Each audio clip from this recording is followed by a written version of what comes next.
At GLA University, we make the way. We inspire. We are a family bound by a common bond. We lead. We innovate. The record breakers. The chair makers. The dreamers. GLA University. Whether the goal is to get a job or to create a job. नमस्कार दर्शकों, आप देख रहे हैं अभी news. जैसे कि ये सरकार की तरफ से भी निर्देश आए हैं, आगामी 16 अगस्त से स्कूल खुलने जा रहे हैं। तो आज हम निकले हैं मथुरा के स्कूलों के बारे में जानकारी लेने के लिए, क्या क्या व्यवस्था है, क्या क्या गाइडलाइंस है स्कूल को खुलने के लिए, क्या क्या व्यवस्थाएं की गई हैं। तो आज हम पहुँचे हैं कानामाखन पब्लिक स्कूल। तो आज हम बात करेंगे कानामाखन पब्लिक स्कूल के प्रिंसिपल अनिल यदुवंशी से। अब हम आ चुके हैं कानामाखन के प्रिंसिपल्स अनिल यदुवंशी से बात करने के लिए। हम जानेंगे जैसे कि अभी आगामी 16 अगस्त से सरकार के निर्देश मिले हैं स्कूल को रीओपन करने के लिए, तो क्या क्या व्यवस्था है, क्या क्या गाइडलाइंस मिली हैं स्कूलों को, हम जानेंगे कानामाखन के प्रिंसिपल से। सर, आपको बहुत बहुत स्वागत है अभी न्यूज़ में। आप हमें बताइए। Thank you ma'am. बहुत ही अच्छी एक खबर के साथ आप आज यहाँ उपस्थित हुए हैं कि 16 अगस्त से विद्यालय खुलने वाले हैं। बहुत लॉन्ग अवेटेड डिसीजन सारे स्कूल्स वाले एक्सपेक्ट कर रहे थे गवर्नमेंट की साइड से, बट क्योंकि पैंडेमिक एक ऐसी चीज़ है जिसकी वजह से सरकार भी बहुत परेशान थी।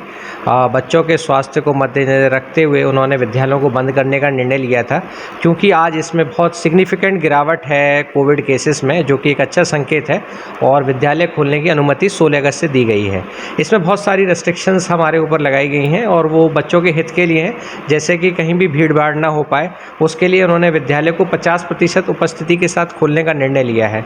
और चूंकि ऐसा कई बार विद्यालय को भी प्रतीत होता है कि 50% बच्चे अगर आज आ रहे हैं, 50% कल आएंगे, तो उस व्यवस्था को भी इस बार उन्होंने ठीक किया है। इसको 2 शिफ्टों में खोलने की व्यवस्था बनाई है, यानी 50% बच्चे सुबह 8 से 12 आएंगे, उसके बाद 1-1.5 घंटे का गैप दिया है, जिससे कि आप बिल्डिंग को सैनिटाइज करा सकते हैं, अपनी व्यवस्थाओं को साफ सुथरा कर सकते हैं। उसके बाद दूसरी शिफ्ट में बचे हुए 50% बच्चों को बुला सकते हैं, यानी एक ही दिन में 100% बच्चे स्कूल अटेंड कर सकते हैं। बट नेचुरल है, इसका भार विद्यालय के ऊपर पड़ेगा, पर कोई बात नहीं, बच्चों के हित के लिए विद्यालय सभी तैयार हैं और बच्चे विद्यालय इस भार को स्वयं उठाने के लिए भी प्रिपेयर हैं।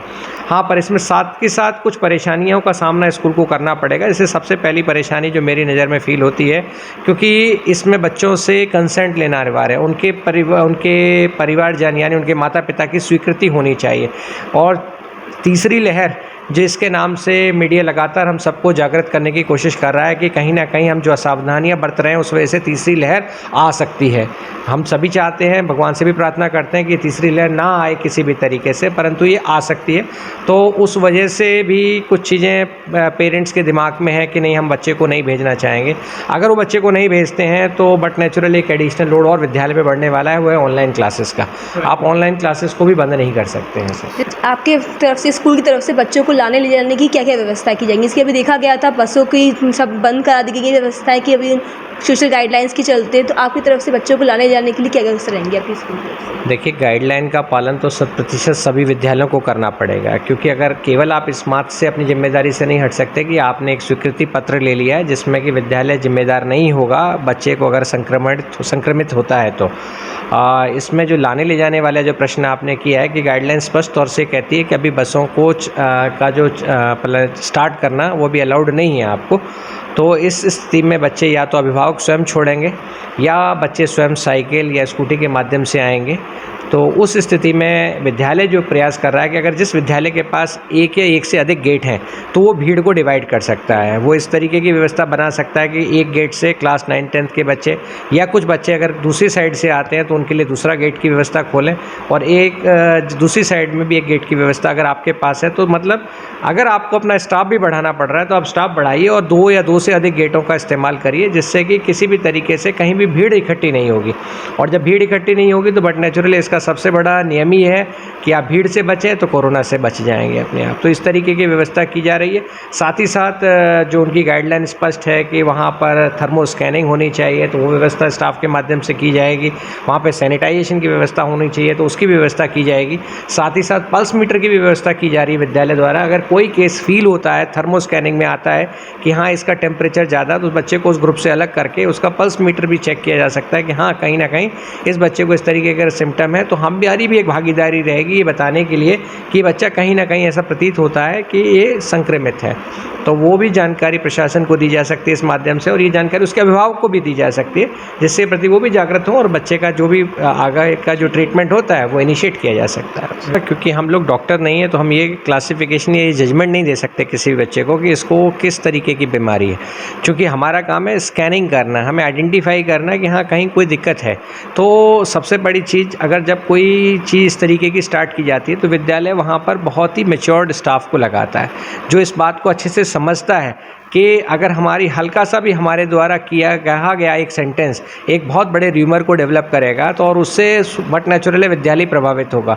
अगर कल बच्चों में ये र्यूमर फैल जाता है कि अमुक नामक का बच्चा इस तरीके से संक्रमित है तो बट नेचुरली कल से बच्चे फिर नहीं आएंगे और वो पूरी तरीके से विद्यालय आने का जो मोटिव है वो फेल हो जाएगा, हमारा विद्यालय खोलने के मोटिव से डिफीटेड होंगे। तो ऐसा बिल्कुल नहीं हो पाएगा क्योंकि वहाँ पर इस तरीके का जो स्टाफ है मैच्योर्ड, प्लस उनकी इस तरीके की ट्रेनिंग, उनको गाइडलाइन दी जाएगी। एक वर्कशॉप ऑर्गेनाइज कराई जाती है स्कूल, जब भी स्कूल स्टार्ट होते हैं तो एक मीटिंग होती है, उसमें हर एक व्यक्ति की एक ड्यूटी डिसाइड होती है कि कौन गेट संभालेगा, कौन आगे की एंट्री संभालेगा, कौन क्लासरूमों की तरह बच्चों को गाइड करेगा। It's all called complete management and that has to be done very nicely by the principals and the team of the management. So but natural है, इस तरीके की प्रॉब्लम्स नहीं आती और कहीं ऐसा केस होता भी तो उसे इतनी शांति से अलग कर दिया जाता है कि शायद दूसरे बच्चे को पता भी नहीं चल पाता कि इस बच्चे को क्यों इस पंक्ति से अलग कर दिया गया है। जैसे भी कोरोना महामारी के चलते ज़्यादातर परिवारों की आर्थिक स्थिति जो है डाउन हो चुकी है, तो उसे देखते हुए आपकी स्कूल की तरफ से उन अभिभावकों के लिए, परिवारों के लिए क्या सुविधाएं हैं, क्या डिस्काउंट दे रखे हैं आपकी स्कूल की तरफ से? देखिए, बड़ा ही ज्वलंत प्रश्न है ये, और चूँकि विद्यालय को आप परिवारों से अलग ना समझें, क्योंकि विद्यालय भी एक अपने आप में परिवार है और उसके ऊपर भी बहुत सारे परिवारों को चलाने की जिम्मेदारी है। अगर मैं अपनी व्यक्तिगत विद्यालय की बात करूं तो हमें लगभग 1000 परिवारों का निर्वाह करना है और जो कि पूरी तरह से अभिभावकों के सपोर्ट से चलता है। बट नेचुरल है, आपका प्रश्न बिल्कुल सही है कि परिवार, लगभग हर परिवार इससे अछूता नहीं है और कहीं ना कहीं उन्हें आर्थिक नुकसान हुआ है।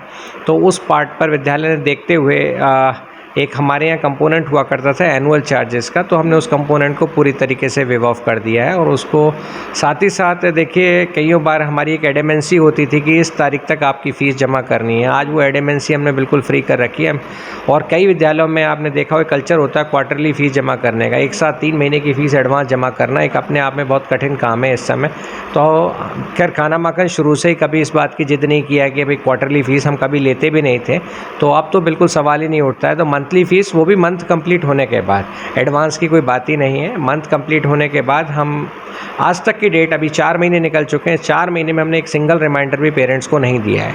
हाँ, ये है बात, उनको जानकारी ज़रूर दी है कि भाई आपकी अप्रैल मई जून की फ़ीस रह जाए, बट इस तरीके का कोई कल्चर हमारे यहाँ है ही नहीं, पहले भी नहीं था कि भाई हम लेट फ़ीस लगाते थे। तो इस समय तो खैर हर व्यक्ति परेशान है, उस पर लेट फ़ीस लगाने का सवाल ही नहीं उठता है। तो जो भी सुविधाएँ, एक सबसे बड़ी सुविधा जो मैं आपके साथ शेयर करना चाहता हूँ, लगभग विद्यालयों में कल्चर है किताब बदलने का। 1 साल 2 साल नहीं होते हैं, किताबों को बदल देते हैं। वो किताब भी एक अपने आप में आर्थिक बोझ है अभिभावक के ऊपर। आज एक बार को वो विद्यालय की फ़ीस नहीं देगा, परंतु पुस्तक ज़रूर खरीदेगा। अगर आप देखें, पुस्तकों की भी कॉस्ट एक कहीं ना कहीं वजन रखती है। तो हम अपना आपको बता दें, हमने पिछले 4-4, 5-5 साल हमारे यहाँ टाइटलों को चेंज किए हो जाता है। जब कोई पॉलिसी चेंज होती है गवर्नमेंट की या कोई बहुत नई चीज़ मार्केट में आती है, तभी किताब चेंज की जाती है। तो इस समय अगर हम आपको बताएं, 50% से ज़्यादा पेरेंट्स पुरानी किताबों से पढ़ रहे हैं। उनमें से बहुत सारी किताबें तो हम लोगों ने खुद अपने लेवल से मैनेज करके, क्योंकि हमें पता है कि क्लास 4th किस बच्चे ने यहाँ से पास की थी, 5th क्लास के बच्चे को वही पुरानी किताबें मंगा करके उस बच्चे को मुहैया कराई हैं। तो वो भी एक कहीं ना कहीं एक सपोर्ट है पेरेंट्स के लिए। किसी भी चीज़ के लिए जिद ना करना। इवन स्कूल की तरफ से नोट्स देने की व्यवस्था भी की गई, रिटर्न वर्क, क्योंकि मोबाइल के माध्यम से कंटिन्यूस पढ़ना वो भी एक आईज पे स्ट्रेन है। किताबों को ख़रीदना, लिखना, वो भी एक पेरेंट्स के लिए कष्ट का काम होता है। तो हमने उन सारी चीज़ों को अवॉइड करने के लिए नोट्स बनाए, वो भी हमने फ्री मुहैया कराए हैं पेरेंट्स को। तो बहुत जो मतलब स्टेप पॉसिबल हो सकते हैं वो सारे किए जा रहे हैं। अभी भी प्रयास यही किया जा रहा है, विद्यालय जैसे खोले, अगर इसमें आप देखिए एक टीचर पे 3 गुना लोड आने वाला है, और वो 3 गुना लोड अगर देखा जाए तो किससे, कहाँ से मैनेज होगा, उसे मैनेजमेंट मैनेज करेगा। टीचर के लिए को भी आपको कहीं ना कहीं कन्विंस करना पड़ेगा कि सर मैं आज तक इतना काम करता था तो आप मुझे देते थे, अब आज मुझसे आप 3 बार एक चीज़ कोई करा रहे हैं, तो कहीं ना कहीं विद्यालय को समझना पड़ेगा और उसका कोई आर्थिक बोझ अभिभावक पर नहीं डाला जाएगा, वो स्कूल अपने पार्ट पर से ट्रांसफ़र करेगा। पर मेरी तो आप सबसे एक ये कहना है कि जो एक इमेज बन गई है कि विद्यालय सारी सोसाइटी से अलग है, इनके ऊपर इसका कोई असर नहीं पड़ा, ये सोचना गलत है। विद्यालय के अपने खर्चे हैं जो कि नहीं दिखते हैं किसी को भी, क्योंकि उसका भी एक अपना स्टाफ है। विद्यालय बनता ही बहुत सारे परिवारों से है, तो वो भी साथ चलता है, उसका भी आगे बढ़ना बहुत ज़रूरी है, क्योंकि अगर वो बचेगा तभी वो सिस्टम को बचा पाएगा। अगर कल वही कोलैप्स कर जाएगा तो वो किसी को नहीं बचा पाएगा।